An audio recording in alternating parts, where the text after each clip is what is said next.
And silang dalawa, Precious and yung Samuel, yung assistant missionary sila doon yan.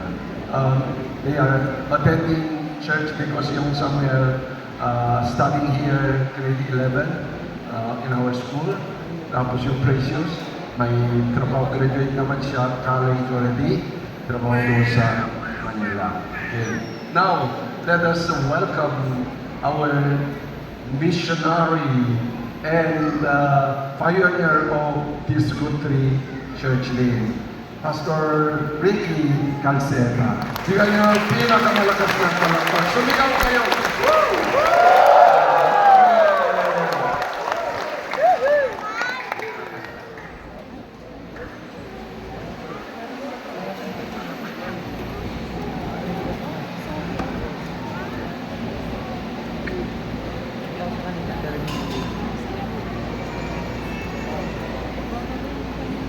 So, praise God po. Salamat po sa pagtanggap at pag-anyaya po sa atin. First time for almost 26 years. And muli ako nakatayo sa gawain po ito sa Bagtas. Salamat po sa Panginoon. Palakpak po sa Panginoon. At welcome din po sa ating mga bisita ngayon na narito. Narito po rin yata ang ating kagaling-galang na punong bayan, punong barangay. Chairman nito, pwede pong tumaya. Palakpak po tayo sa Panginoon. Praise God. So, magandang araw po ulit sa inyong lahat. Mula po sa Mindoro, Mangyan Tribe, sa Mangyan Tribe Mission, at sa aking pamilya, Calcetas Family, kami po muling bumabati sa inyo ng Happy 26 Victorious Anniversary sa buong Gutri. Amen? At ganun din po, sa pamunan ni Reverend David, Dr. Reverend David Jong, Reverend Christian Madonsa, sa mga church leaders, sa mga bisita, at sa lahat po ng mga narito ay mapagpala at tagumpay po anniversary po ng Gutri. Palakpak po sa Panginoon. Pakisabi ulit sa katabi na Blessed Church Anniversary. Pakisabi ulit. So, muntik ba akong di matuloy ngayon kasi ilang days na ako, nakaratay na ako kasi ibang pakiramdam ko doon sa Mindoro. So, sabi ko, magpe-31 na. Yung usok sige, tumatrangkaso, di ba? Tapos maubo. Sabi ko, pipindutin ko na yung cellphone ko. Sabi ko, may cancel. Sabi ni Mama Eche, wag daw. So, praise God at buhay pa tayo. Sabi mo sa katabi mo, salamat, buhay ka pa. Sa Mindoro ay muntik na ako, last November, mamatay sa car accident, habang kayo nagdadrive. At doon sa isang patarik na karsada, ay doon tumirik yung kotse na ating dinadrive at pabulusok. At doon po ay nawala ng preno, namatay ang makina, dire-diretso, nawala ng preno po siya. Naiiwalang kasalubong sa likod at sa harap. Nagkataon po ay nakaburol na si Ma'am Mincy. At nakaburol na. At di na rin ako makakatayo po dito. So, salamat. Buhay pa tayo. Hello? Amen? Bagaman marami nang nauna sa atin, marami nang yumaw sa atin, yung mga pastor na nauna na sa atin, tata pa, pero tayo buhay pa. Sabi mo sa katabi mo, may gagawin pa si Lord. Sa kanan, sabi mo, may plano pa si Lord sa'yo. Amen? So, nais na magamit pa tayo sa natitira nating buhay dito sa daigdig na ito. So, salamat po sa Panginoon.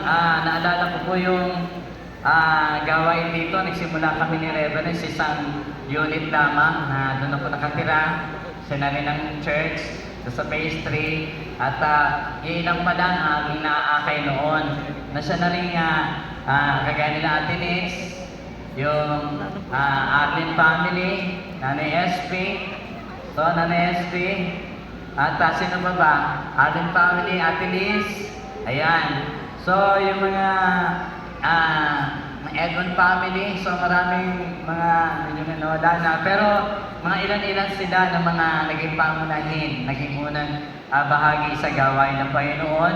at napakaliit na unit, pero ngayon napakalaki na at malawak na naabot ng good tree. Amen po ba? Dahil sa biyaya po ng Diyos, ang latang ito. At salamat din sa ating head pastor na talagang nagpatuloy. Ako siguro round 1 lang, nawala na ako sa ministry ito, round 1 lang. Hanggang round 1 lang, nawala na. Pero ang inyo pong head pastor, ating head pastor, Dr. Reverend Joe, ay sa biyaya ng Diyos na ituloy-tuloy niya ito. Amen? Nakapagpatuloy ito at lumalago po ito ng libo ngayon. Amen po ba? Amen po ba? Balakpak po sa Panginoon. Dahil po sa biyaya ng Panginoon. Amen po? Dahil sa biyaya ng Panginoon. At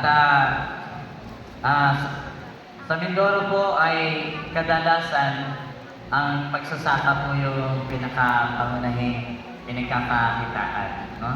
Pinakakabuhayan at seasonal ng pag-anihan. So I hear that our chairman is from Sablayan, Mindoro, right? So kaya doon po ay ito po yung pinaka number 1 resources, financial resources. Kaya lang seasonal lang yung anihan. So seasonal lang din nagkakapera yung karamihan doon. At so wala dong mga mall o mga ganong pabrika. So medyo may pagka-survival yung buhay po doon sa Mindoro. Especially sa lugar natin, sa mga katutubo na puro mangyan natin mga members ay survival kasi halos kabundukan na lang. At dito sa picture, makikita natin yung pagtatanim. So ganyan ang buhay doon, pagtatanim para mag-survive. At pero doon ay sa katutubo kadalasan ay sa kabundukan na lang sila nakakapagkainin o nakapagtanim. Kaya at mababato at medyo mas mahirap yung kanilang pagsasaka, no? Sa mga katutubo area. So ngayon po ang ating nabasang kapitulo kanina ay may kinalaman po doon sa talinghaga po ng mga hasik. So doon po ay hindi ako gano'n nagpo-forma ng damit. Walang sapatos at madalas minsan tsinelas lang kasi minsan lalo pag tag-ulan ay maputik. Wala rin ganitong PowerPoint. Kaya may point naman, pero wala sa PowerPoint. Walang PowerPoint. Amen? So, point lang. At usually talagang siguro Tagalog lang mo doon ang ginagamit. Amen po? So, dito may konting English. Praise God! So, sa Matthew 13, verse 1 to 8, nabasa na natin yung talinghaga. Kung saan ay mayroon pong magsasaka at tagahasik na siya'y lumabas para magtanim at yung binhindala niya ay nalaglag sa 4 na klase ng lupa. At yung 4 na klase ng lupa na yan ay iisa-isahin natin na kung saan nalaglag yung binhi, kung ano naging resulta. At ang binhi na yan ay walang iba at tumutukoy kundi sa aral o salita o ebanghelyo ng ating Panginoon. Amen po ba? Sabi mo sa katabi mo, mamaya ka na matulog. Amen? Ito medyo masarap matulog Lalo kung doon tayo sa taas, medyo aircon. Amen? So, ang maghahasik doon ay walang iba kundi ang ating Panginoong Jesus na unang mangaral at ang kanyang mga alagad na naging mangaral. Pero lahat po sila nagsilipas na dito sa lupa. At ang natitirang mangaral ay tayo naman ngayon ang mangaral.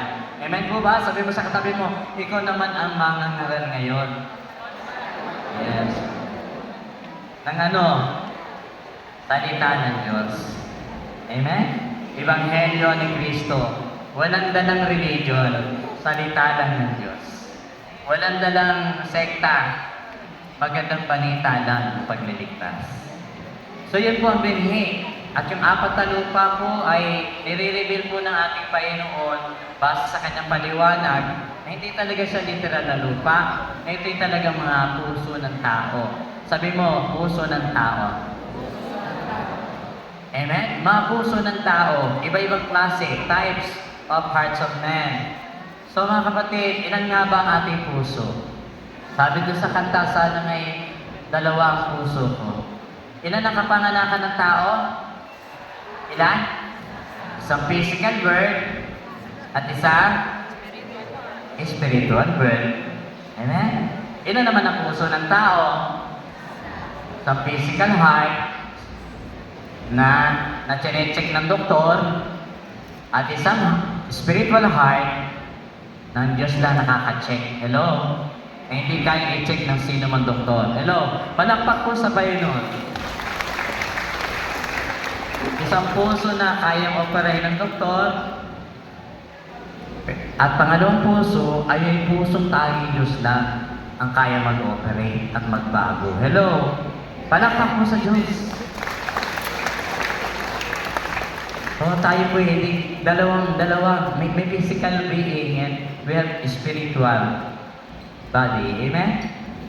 So dito po, yung pusong ating tinatalakay ay spiritual heart. Amen? At iba-ibang klase po dito. Revealing the hearts of men. Tanging Diyos lang nakakagawa niyan. Wala pang invento ng science can detect. Mayroon ng light detector. Pero wala pang na-invento na heart detector. Dito meron na. Pero yung soul, kaluluwa, wala pang soul detector. Hello? Only God can detect and the Spirit of God can detect. So dito po mga kapatid ay pinaliwanag ng Diyos ni Christ ang kanyang parable. Jesus is exposing to us the 4 types of heart. Ilan po? 4. At iba-iba po yung tugon ng tao sa salita ng Diyos o sa ebanghelyo ng Diyos. Iba-iba. At uunahin dito po sa Jeremiah 17:10, "But I, the Lord, searches all the hearts and examine secret motives. I give people their due rewards according to what their action deserve." Ito yung ating memory verse dito. Na tanging Diyos lang ang nakakabasa, nakakasaliksik ng ating mga puso. Amen po? So let's go to 4 types of heart. Handa na ba kayo?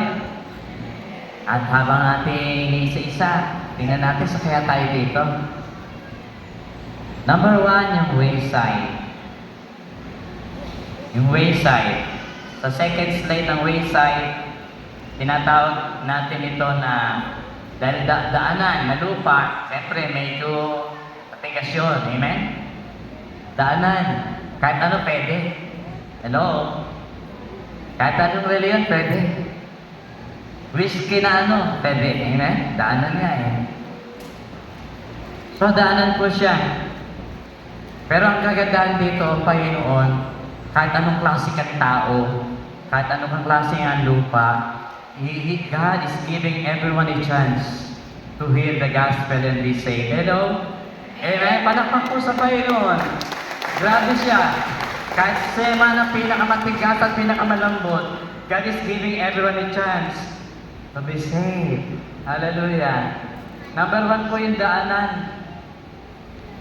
Lupa sa daanan. Sabi rito, when anyone hears the message about the kingdom of God and does not understand it, the evil one comes and snatches away what was sown in their heart. This is the seed sown along the path. Itong ibon dito, evil one, explanation, symbolizing the devil. Satan, ang ibon dito ay sumisimbolo kay Satanas na nanunuka, nagnanakaw ng Biblia o salita ng Diyos. Sabi mo sa katabi mo, nagbibiblia ka pa ba? Tapos sa kamay ang nagka-Bible pa. O, cellphone na lang. Pwede rin naman sa cellphone ng Bible. Pero magkaroon tayo ng Bible na papel. Amen? So, Satan's number 1 job since the beginning in the Garden of Eden, nakawin yung salita ng Diyos. Walang Bible sa iba't adan, pero meron na silang word of the Lord. Hello? Amen? At yun ang gusto niya manakaw, yung word of the Lord. Nakawin. At dito sabi dito, binubulag. The God of this age. Kita niyo ba yung picture? Na tinatakpan yung mata ng isa? The God of this age, Satan, has blinded the minds of the unbelievers so that they cannot see the light of the gospel that displays the glory of Christ, which is the image of God. So this is gawa ni Satanas na bulagi. So let's pray for these people. May mga kamag-anakan pa tayo. May mga kapitbahay tayo. Natatad na ng pangaral, hindi pa rin sila nababago. Amen? Amen? Pero huwag tayong lumibang. Continue to pray na someday na sila po yung mamulat din. Amen? Someday mamulat din sila. Ito, kumbaga sa isda, ito yung pinakamahirap pahuli. Amen po ba? Na kahit anong pain mo, kahit ano kayong pain, nung sa Mindoro, uso yung pain yung bigas eh. Bigay ng bigas, bigay ng tsinelas. Na kahit ano kayong pain, ubus lagi yung pain, pero yung hindi nadadala. Nakaranas ako mamingwin. Si Reverend, mangkats ng isda. Pero nakaranas ako, laging ubos yung bulate. Ubos yung bulate. Laging ubos yung pain. Hindi nahuhuli yung isda. Sabi ko, may utak na rin para ibang isda. Kukunin nila yung pain. Hindi kakagat. Hindi kakagat sa gospel. Yung bigas lang kinuha. Hindi kinuha yung Ebanghelyo ni Cristo. So mga kapatid, ito po yung pinakamahirap mawin. But let's be persevere. Patuloy tayo magtiyaga at isama natin sa prayer ang mga taong ito. Amen? At sila po ang pinakamaraming grupo ng tao sa mundo, yung mga taong wala pa sa Panginoon. They are the largest crowd in the world. The people who hear the gospel, but still they are blind because they are not receptive. They are not open to Christ. Amen? Amen? Ito po yung pinaka-largest. At yan yung maaaring katabi mo, o kapitbahay mo, o kamag-anak natin. Amen po ba? Amen. Thank you, Jesus. Sino dito yung nabuksan na? Yung that I was blind, but now I see. That's yung but now I see. I once was lost, but now I am found. Dati tayo yun eh. Was blind, but now I see. May I see that hand na dati blind, but now I can see Jesus. Dating lost, but now being found. Palakpak sa Panginoon, before we are lost. Thank you, Lord. So God is giving all people a chance to hear His message of love. Na-share ko na kanina. He said, go into all the world, preach the gospel to all creation. Sa ibang verse, preach the gospel to every creature. Ibahagi daw sa bawat nilala. Kung alam lang natin kung sino matigas, hindi na tayo mag-share doon. Bakit ba sa lahat? Bakit hindi nila tinataka na lang Diyos, ito tatanggap, ito hindi, Siguro mas madali mag-mission kung may tatak na sa ito tigasin. Ito, malambot sa Panginoon. Sino dating tigasin, ngayon malambot sa Panginoon? So every creature, i-share daw natin ang gospel. At kung pagod ka na, konting pahinga, ipasuggest mo na siya. Amen? May kapatid ako na, sabay-sabay kami tumanggap.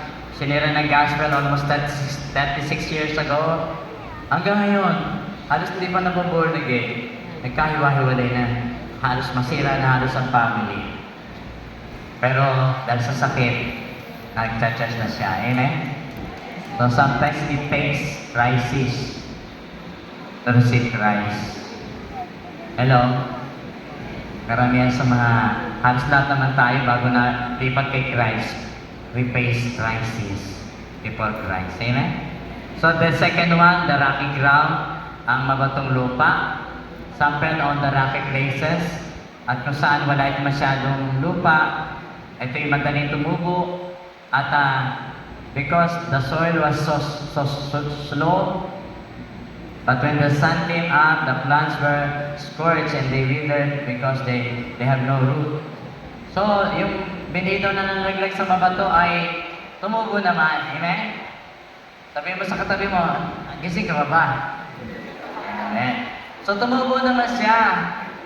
Ang problema, pagdating ng summer, hindi na sikat ng araw, lalo sa Mindoro pag summer, pati saging namamatay. Lalo ngayon. So patay. Namamatay siya pagdating ng init ng araw. At piniliwanag ng Panginoon ang meaning nito.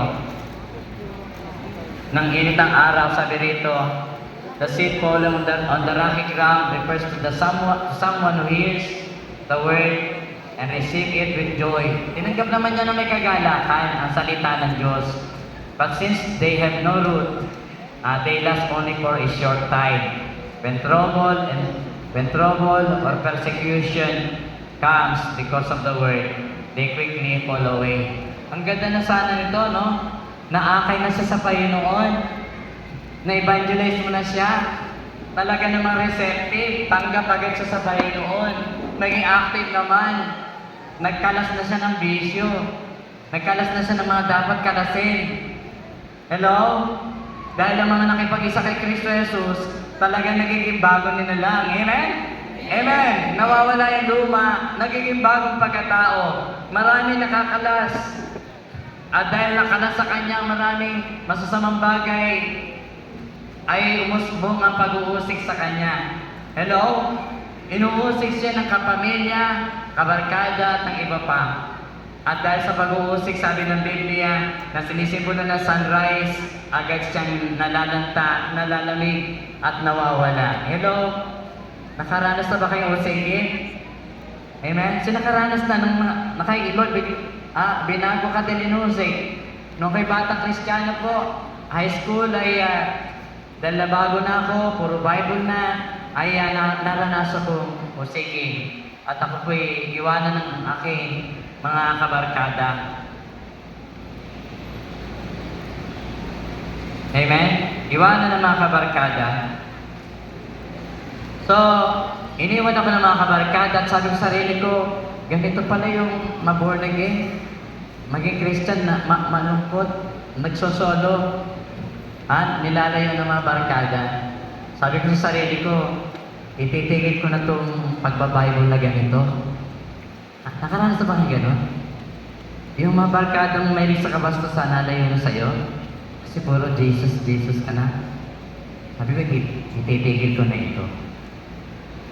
Dahil lang nasanay ako sa aking table, may Bible. Accidentally, nabuklat ko yung Bible ko. At ang nabuklat ko po ay Matthew 5. Yun po ang naging gamot. Yun po ang naging tugon ng Diyos sa akin upang hindi ako tumod. Noong time na yun, wala pa akong pastor. Sa TV pala ako na born again. Sa TV sa Jesus the Healer program. Wala pa nagpapalo up. So nabasa ko po itong Mateo. Accidentally, nabuklat ko po itong Matthew chapter.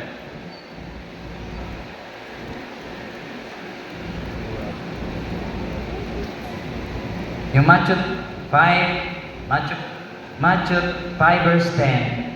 Sabi doon, blessed are those who are persecuted for righteousness, for theirs is the kingdom of heaven.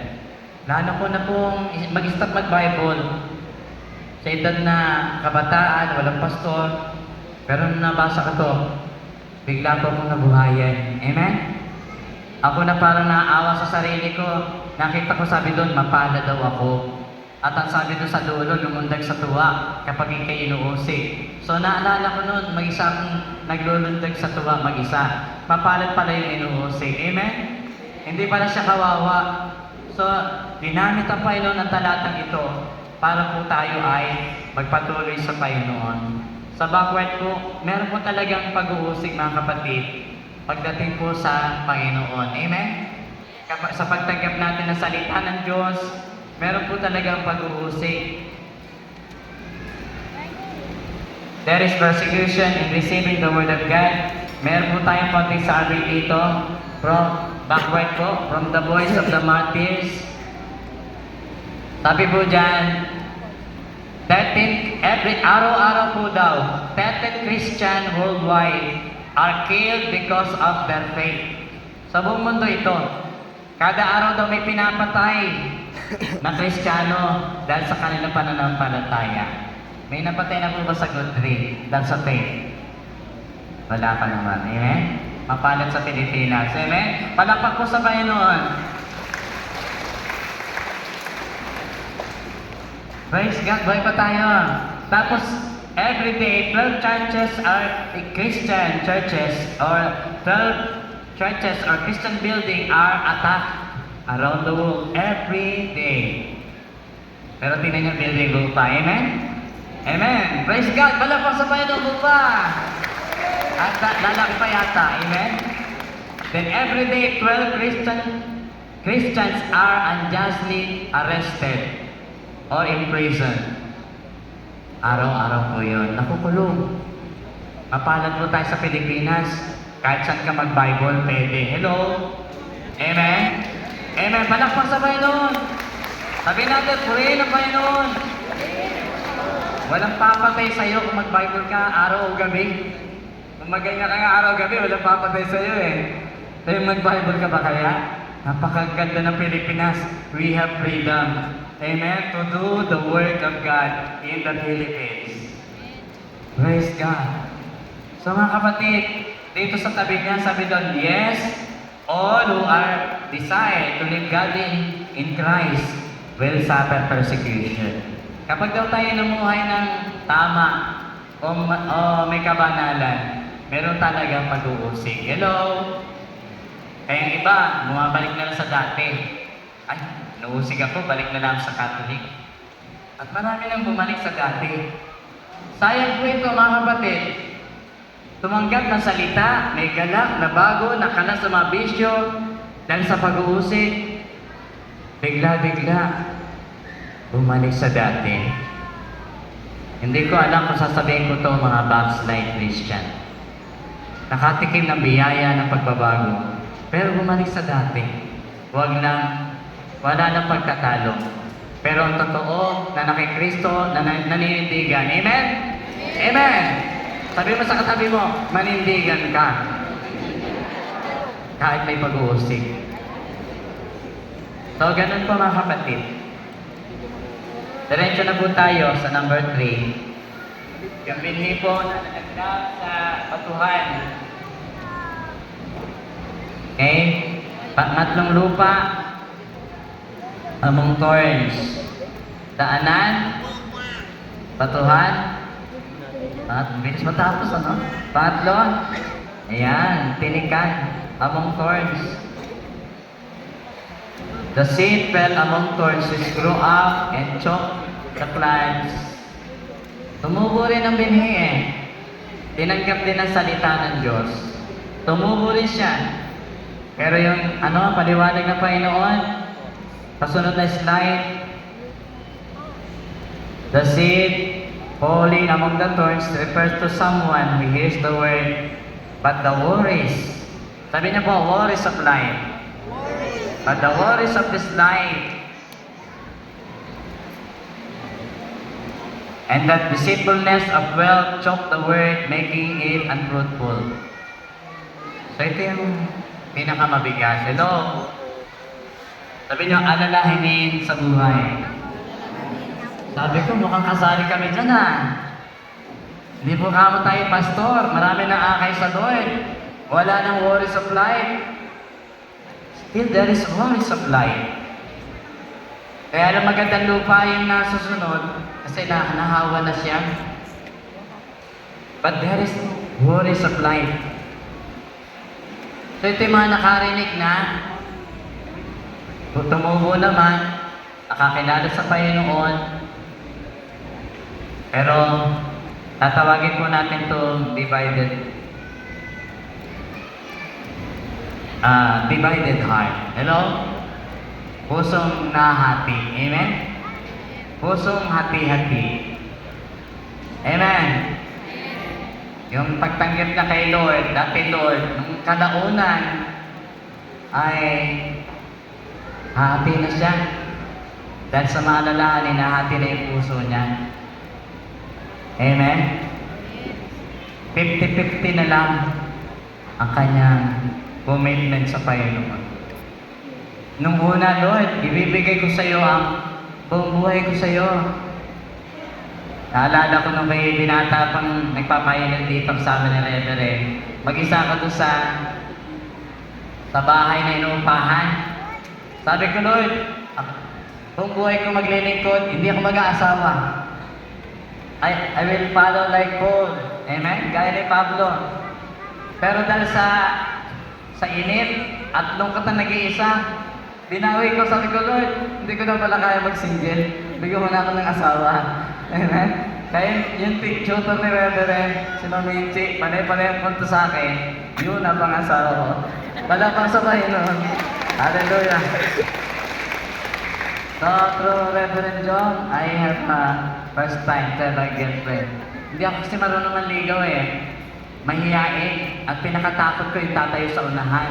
Kaya yung church ko na unang-una, ipetray tumayo yung mga tao sa unahan, tinakasan ko po yun. Kasi ayokong tatayo sa unahan. Bumalik po ako doon, nagpapastor na. So, praise God. So, nag-alay ng buhay sa Panginoon. Pero kalaunan, dahil sa mga isipin sa lupa, sabi doon, mga alalanin sa lupa. Next slide.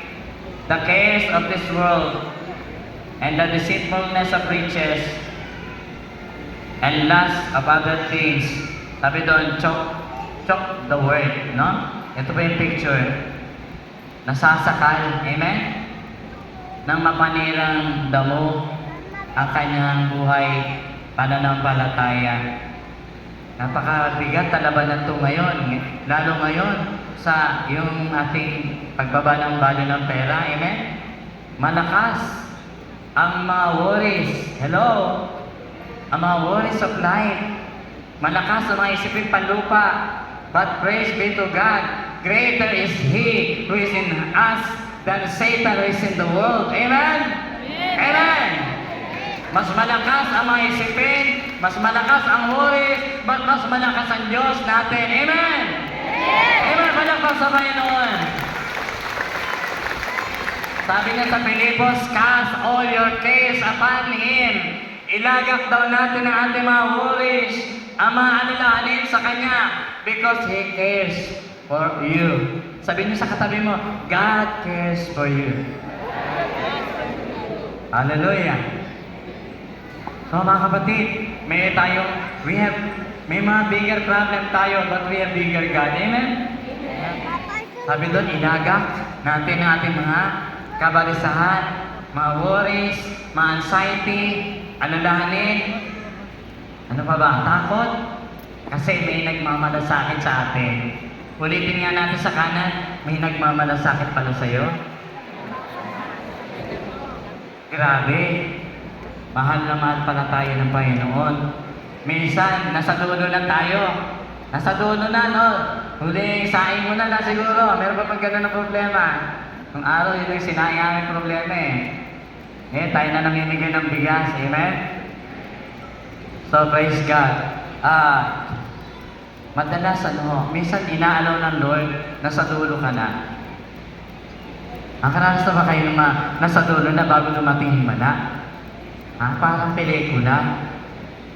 Inaalaw ng Diyos, sagad ka na para wala ka ng sasandalan kundi siya. Amen pa? Amen po ba? Amen. Praise God. So, ilipat natin yung nananakal na yan. So, we have enemies. We have enemies of our growth. Amen? So, we need to overcome all these enemies of Christian growth. The world that bless the devil. Lahat tayo, nakikibaka pa sa kamunduhan. Amen ba? Especially, panahon ng technology, panahon ng mga gadgets, mga bata, mga anak, baka hindi na nagbabasa ng Bible sa bahay, kaka-cellphone, let's check them. Amen? The worldliness is very strong and materialism today than times of old. Totoo ba yan? Yes, napakalakas ng materialism, ng worldliness. Kaya, let's guard our heart with prayer. Let's guard our heart with the Bible meditation. Amen? With daily devotion. So, hadlang po yan para tayo lumago. Dito po, naglagay tayo ng growth level. Yung iba na mula sa convert, bagong tanggap sa Panginoon, dapat from new believer, convert, ang tawag, tayo nagiging disciple level. From disciple, tayo dapat nagiging worker. From worker, tayo nagiging leader. From leader, nagiging senior leader. From leader, senior, mature leader, nagiging minister. Hello. Pero bago tayo ma-convert, nandun tayo sa level ng alagain at akayin. Amen? Amen? Akayin. Sabi nyo, akayin. Sabi mo sa katabi mo, akayin ka pa ba? Sa Panginoon?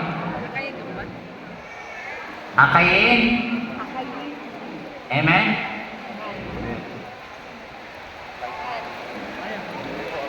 Akayin. Kalauna, naging akay. Hello? Sino yung akay na sa Lord? Akay Lord na, akay na siya. Convert na talaga. Akayin. Ang tagal ng akay. Ngayon, akay na. Then, kalaunan yung akay, naging, akay, alagad. Wow! Alagad na! Amen? Kasama na lagi, nag-aaral na lagi. Kalaunan yung alagad, naging alalay na ni Reverend Jong. Amen? Palakpak sa Panginoon, yung mga alalay lang dito ni Reverend Jong. Wow! Nalago. From akayin to akay, akay, alagad to alalay. Naging alalay na. Kalaunan, alana. Nawala pa rin. Totoo ba yun? Pwedeng ang layo na ng narating. Nakibuloy pa. Di ba? Nagsimula sa tama. Nagwakas sa kulto. Very dangerous.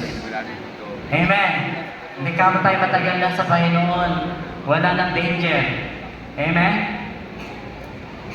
Sabi doon, in the last days, some shall depart from the faith. Amen? Sa huling panahon daw, may mga nasa tama na kay Christ na, lilipat pa sa iba. Hello? Anong palatandaan isang tayo na sa tama? Na kay Christ. Sabi mo sa tabi mo, na kay Christ ka na ba? Because He is the truth. Amen? He is the way. He is the truth. He is the light. Hello? So, tayo po ay dapat lumalago. So, next po. Sabi po doon, guard, above all else, guard your heart. For everything you do flows from it. We need to guard our hearts by God's word and prayer. Mag-devotion po tayo sa bahay, mga nanay, mga tatay, mga ate. Hello po. Tuloy lang natin ang devotion. Magbantay tayo ng ating sarili sa Panginoon. Ilagak natin sa Kanya ang ating mga alalahanin. Kung naibigay nga niya Kanyang anak, yung pambayad pa kaya sa utang. Amen? Amen ba? Amen? Sino may utang? Kaya ng Panginoon niya. Sabi mo, kaya ng Panginoon niya. Kung nakaya niyang pasanin ang sala ng mundo, if He carries the weight of the world, kaya Kanyang akayin. Kaibigan ko. Amen? Kaya naman kabigat, ayun dala-dala, kaya ka ng Panginoon. Thank God. So dito po tayo sa last huling puso, the good soil. Wow, tapos na agad. Sabi dito, good soil. But the seed falling on the good soil refers to someone who hears the word and understand. This is one who produces a crop yielding 100, 60, 30, and 30 times that was sown. Amen? So we call this healthy heart. Amen? Sa internet, kanya-kanyang katawagan eh. Pag kinopya ko na kinapi-paste ko, para-parehas kami ng tawag. So I call this malusog na puso. Sino dito yung malusog ang puso? Sabi niyo, malusog na puso. Ituro yung pusong pisikal. Yan ang pusong nagpapamnandulo. Malusog po ba? Ito yung common, sabi dito ay common death, no, sa mundong ito, sa panahon natin.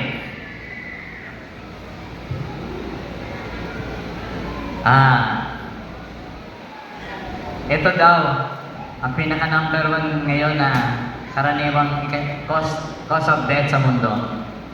Malusog na puso. Sabi niyo, ako ay may malusog na puso.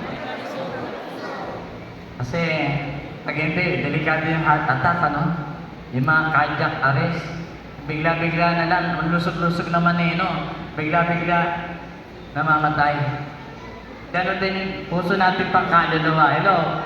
Saan tayo umiibig? Dito. Pag umiibig ka, dito nararamdaman din eh. Ha? Din eh? O din eh? Dito ano? So yung puso na ito, hindi na, walang emotion.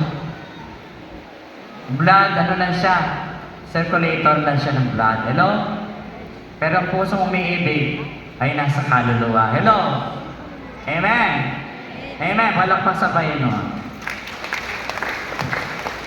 Malusog ba yung puso natin? O maraming masugat, maraming sakit, maraming pait, maraming bitterness, maraming kaaway. Sabi mo sa katabi mo, magkabati ba tayo?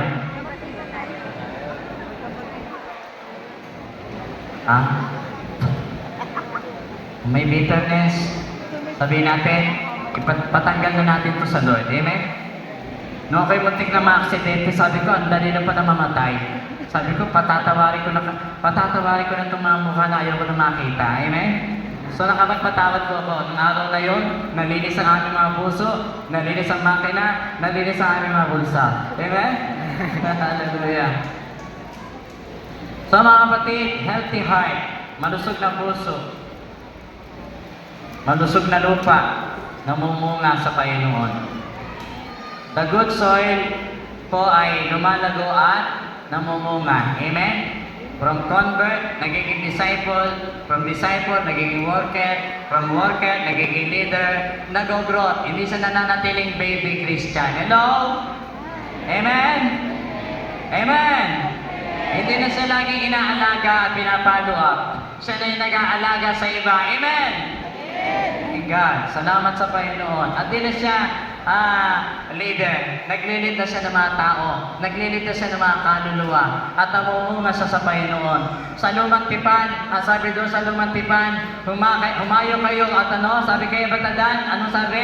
Humayo kayo at go and multiply. Hello? Amen. That's the commission in the Old Testament to Adam and Eve, go and multiply. Sa New Testament, anong Great Commission? Sa disciple, go and make and multiply and make disciples. Amen. Amen. Tayo man ay inuutosan ng Lord to go and multiply. Mag-multiply tayo sa Panginoon. Ano nyo ba? Ang hirap pag-akay ngayon. Hello? Napakahirap, pero hindi imposible. Hello? Amen. Walang imposible sa pag-ibig ng Panginoon. Mamumunga tayo at mamumunga basta may pag-ibig ng Diyos. Hello? Praise God. Sabi dito, you did not choose me, but I have chose you and appointed you that you should go and bear much. Thank you, Jesus. So dito po tayo. At sa panguli po, there are different types of heart in the parable. Sabi po rito, what kind of heart do you have now? No? So, nakita po natin, yung iba-ibang uri ng lupa sa ating po na talakay. Pero, saan po kaya tayo sa apat na yon? Amen? Paki-forward na maigi.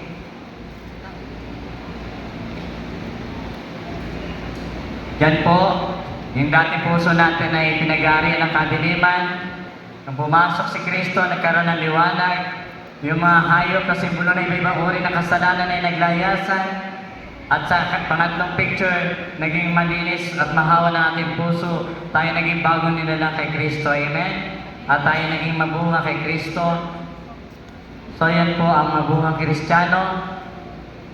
At sa panghuli po, next slide po, there are different types of heart in the parable. Ilan po? 4.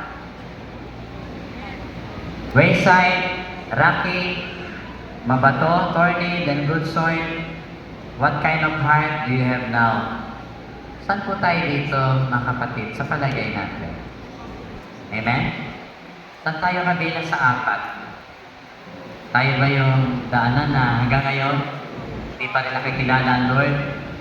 O nahuli na tayo ng Panginoon? Nakalusot pa tayo sa lamban? Bumalik pa tayo?